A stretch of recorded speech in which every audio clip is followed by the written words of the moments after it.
Hey, it's Baz, filmmaker, dad, and the guy behind 20 Minute Gamer. Today I'm playing Turok on Steam, a port of a game I first experienced back on the N64 in the late 90s. I can still picture myself sitting cross-legged in front of my mate's tiny CRT TV, swapping between Turok, GoldenEye, and Mission Impossible, all crammed into regular weekend marathons.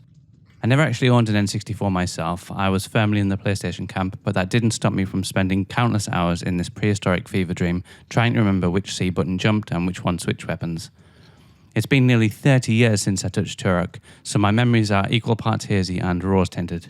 I wanted to see how much of that magic is still there, and whether Nightdive's modern port does justice to one of the most chaotic first-person shooter games of the era.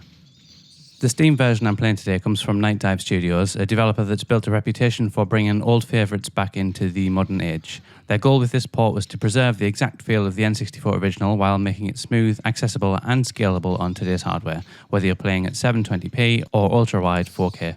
It's not a remake, it's the original game polished up for 2025, quirks and all. Story. The story in Turok is more of a background excuse for chaos than a narrative you're going to follow closely. You play as a warrior, heavily implied to be a Native American protector of the Lost Land, who just so happens to have access to modern military-grade firearms. The Lost Land itself is an odd fusion of time periods. Soldiers in tactical gear stalk through dense jungles alongside velociraptors, insects the size of lawnmowers, and the occasional cybernetic monstrosity. The opening moments don't bother explaining how or why this is happening. Instead, you're dropped into a vast open jungle and told that you have to collect some keys. These keys are hidden amongst different regions, often behind tricky platforming or guarded by particularly angry dinosaurs. And that's it. There's no cutscene to set the scene, no diary entries to read, just here's a bow and arrow, here's a pistol, and there's a dinosaur. Go wild. It works because you don't need deep lore here. You'll piece together vague fragments of the setting as you go, but the real hook is the pace. You're fighting, exploring, and unlocking new areas before you have time to wonder what day it is in the Lost Land. Score, 6 out of 10. Controls. One of the biggest surprises here is how well the port controls. The original N64 had you awkwardly juggling the C buttons, and the analog stick shaped like a medieval torture device. This version plays like a proper modern shooter. On keyboard and mouse, movement is crisp, aiming feels accurate, and you can flick between weapons instantly using the scroll wheel. There's also full controller support, so if you want to sit back and pretend you're 10 years old again, you can. The most distinctive thing is the camera sway, a constant bob and motion as you run, which some people will love and others will immediately be turned off by it. I kept it on. It made me feel like my character had weight and speed, like I was really pounding through the jungle. Nightdive clearly went out of their way to make sure this wasn't just a straight emulation dump. They fine-tuned the responsiveness, adjusted the weapon swap, and smoothed out any input delay. It's one of those ports that makes you think, hey, I remember this is how it was when I played it originally, even though it absolutely wasn't this smooth back in '97. Score, 9 out of 10. Atmosphere. For such an old game, Turok still knows how to pull you in. The thick jungle textures, the echoing gunfire, the sudden roar of a dinosaur that you can't see yet. It all works together to keep you alert. Even the low-res fog has its charm, giving the world a wonderful sense of scale while hiding the technical limitations of the original hardware.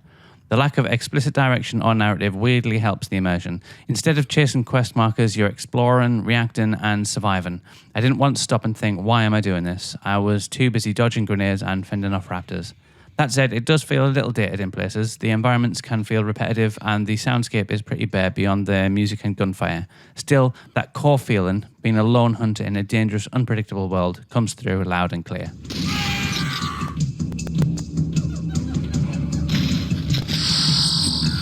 Score, 7 out of 10. Music and sound.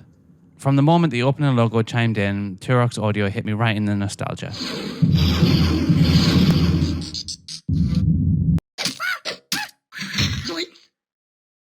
Gulp. The music is pure 90s game soundtrack, looping, energetic and functional, but it does exactly what it needs to. It keeps the tension up and makes you feel like you're on the edge of danger.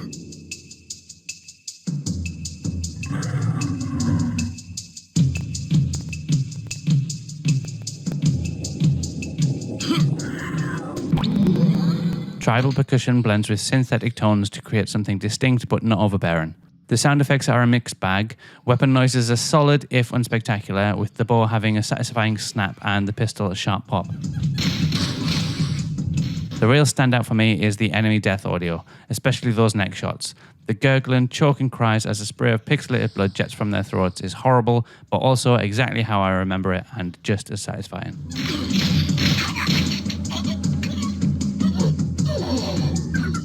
On the downside, environmental audio is minimal. There's no rust on leaves, no distant water, just the constant ping of item pickups, which does get repetitive quite fast. But that's part of Turok's DNA, and I wouldn't want it gone. Score, 6 out of 10. Graphics and style. Nightdive support lets you crank the visuals to modern standards, high resolution, widescreen support, bloom and lens flare all included, yet somehow the game still looks exactly like it did in my head back in 1997. The colour palette, enemy designs and environmental layouts are untouched in spirit, but they're sharper, cleaner and more stable. One improvement I really did like was the addition of reflective water surfaces. It's a subtle touch that adds depth to the world. That said, I'm fairly sure in the original you could see through the water to spot hidden caves or pickups. Here it's purely reflective, which feels like a small missed opportunity. Compared to a modern AAA game, of course, Turok is ancient, but judged on its own terms, this is a faithful and very respectful update. It's not trying to be something new, it's trying to be the best version of what it already was. Score, 7 out of 10. Gameplay.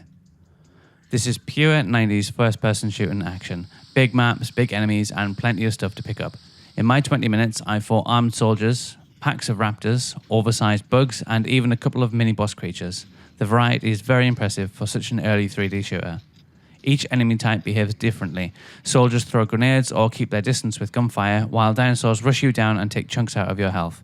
The AI isn't clever by modern standards, but it's aggressive enough to keep you moving. The key collecting mechanic gives the levels a light puzzle element, though it's easy to get lost, especially in the more open sections. A map overlay does help, but I still wandered in circles looking for my fifth key. Platforming is another big part of Turok's DNA, with jump puzzles that lead to portals or hidden pickups. They're surprisingly forgiving for the era. One mystery I never solved was how to throw grenades though. I had a backpack full of them by the end, but I had no idea how to actually use them, despite trawling through the menus to see if I could find the button. Still, if your main goal is to spend 20 minutes shooting dinosaurs in the face, then Turok delivers in spades. Score, 7 out of 10. The standout moment for me was that first neck shot. I'd completely forgotten about it, and when it happened, the sudden spray of blood, the enemy clutching at their throat, and the awful gurgling sound, I just burst out laughing. It's brutal, juvenile, and ridiculously over the top, and yet it's exactly the sort of small, visceral detail that made 90s shooters so memorable.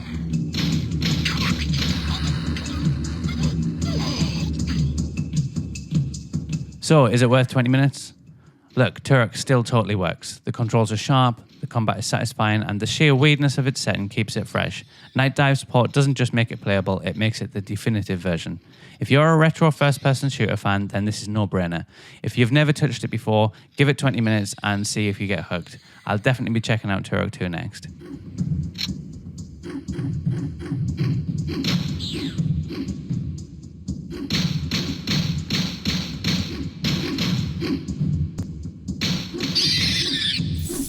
Score, 8 out of 10.